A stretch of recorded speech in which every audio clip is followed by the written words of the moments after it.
ஸ்ரீ மாத்ரே நமஹா. நேத்திக்கு ஸ்வரூப வர்ணனையோட முடித்தோம். இன்னைக்கு தேவியோட இருப்பிடம், அவள் எங்கெல்லாம் இருக்கா அப்படிங்கிறத பற்றி பார்ப்போம். சிவகாமேஸ்வராங்கஸ்தா சிவா ஸ்வாதீனவல்லபா சுமேரு மத்திய ஸ்ருங்கஸ்தா ஸ்ரீமன் நகரநாயிகா சிந்தாமணி கிருஹாந்தஸ்தா பஞ்ச பிரம்மாசனஸ்திதா மகாபத்மாடவி சம்ஸ்தா கதம் பவனவாசினி. இங்கே 60 நாம முடியறது. 52வது நாமா பார்ப்போம். சிவகாமேஸ்வராங்கஸ்தாயே நமஹா. சிவனாகப்பட்ட காமேஸ்வரன். காமேஸ்வரன் எப்படி பேர் வந்தது? சிவனே அப்படின்னு இருக்கப்பட்டவர் யாக குண்டத்திலிருந்து வந்த அம்பாளை பார்த்து அவளின் பேர்ல காமத்தை கொண்டவராக ஆசைப்பட்டவராக இருப்பதனால இவருக்கு காமேஸ்வரன் அப்படிங்கிற பேர் வந்தது. அங்க அப்படின்னா தொடையில் அப்படின்னு அர்த்தம். ஸ்தா அப்படிங்கிறத அழுத்தி சொல்லணும் இந்த இடத்துல. ஸ்தான்னாக்கா ஒரு இடத்தில் வைக்கப்படுறது அப்படின்னு அர்த்தம் பண்ணிக்கலாம். ஸ்தாபனம், ஸ்தானம், பொசிஷன் அப்படிங்கிறதெல்லாம் இந்த ஸ்தாவை வச்சு தான் வந்தது. இதை கொஞ்சம் அழுத்தி சொல்லணும். இப்போ எல்லாத்தையும் சேர்த்து வச்சு பார்த்தோம்னா சிவனாகப்பட்ட காமேஸ்வரன் தொடையில் அம்பாள் உட்கார்ந்திருப்பவள் அப்படிங்கிற அர்த்தம் வருது. 53 சிவாயை நமஹா. மங்களஸ்வரூபியாக இருப்பவள் அப்படின்னு ஒரு அர்த்தம்.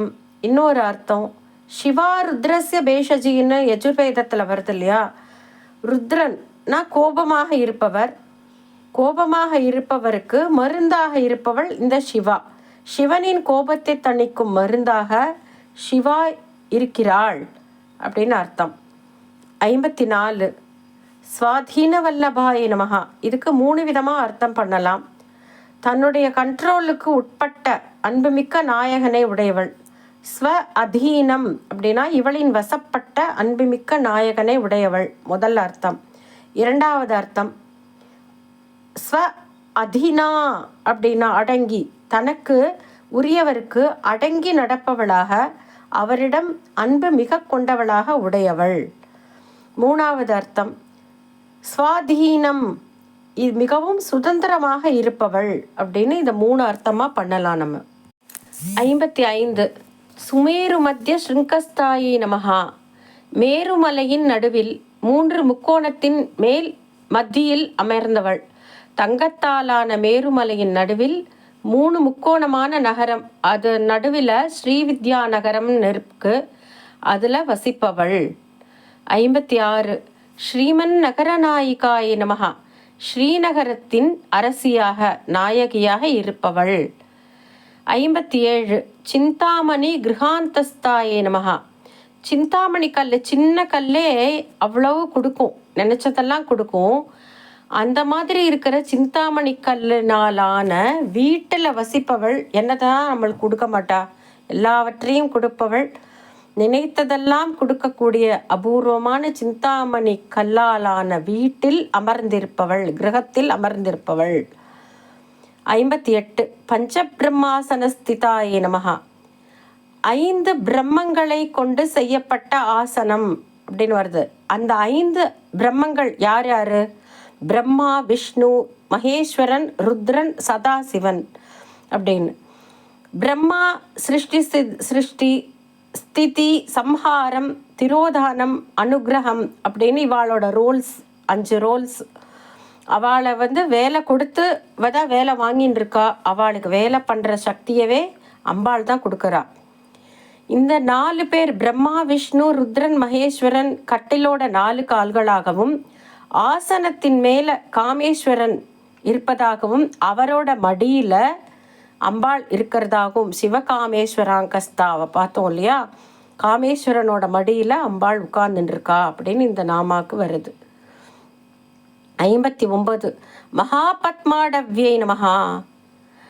சிந்தாமணி கிரகத்துக்கும் ஸ்ரீநகர கோட்டைக்கும் நடுவில் நிறைய கோட்டைகள் இருக்குது. அதுக்கு நடுவில் தாமரைக்காடு இருக்குது.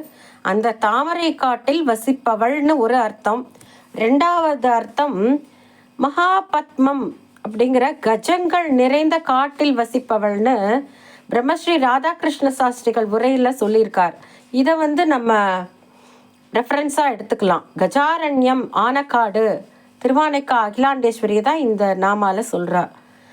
60 கதம்ப வனவாசின்யை நமகா. சிந்தாமணி கிரகத்தை சுற்றி மணிமண்டபம், அதை சுற்றி கடம்ப வனம் இருக்கான். சிந்தாமணி கிரகத்துக்கு வெளியில் கடம்ப வனம் இருக்கு. அந்த கடம்ப வனத்தில் வசிப்பவள்.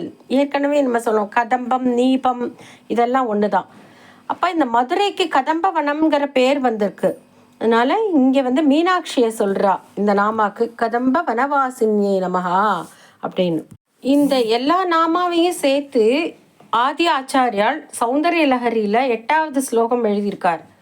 சுதா சிந்தோர் மத்தியே சுரவிட பிவாட்டி பரிவிருதே மணித்வீபே நீப உபவனவதி சிந்தாமணி கிருஹே சிவாகாரே மஞ்சே பரமசிவ பர்யங்க நிலையா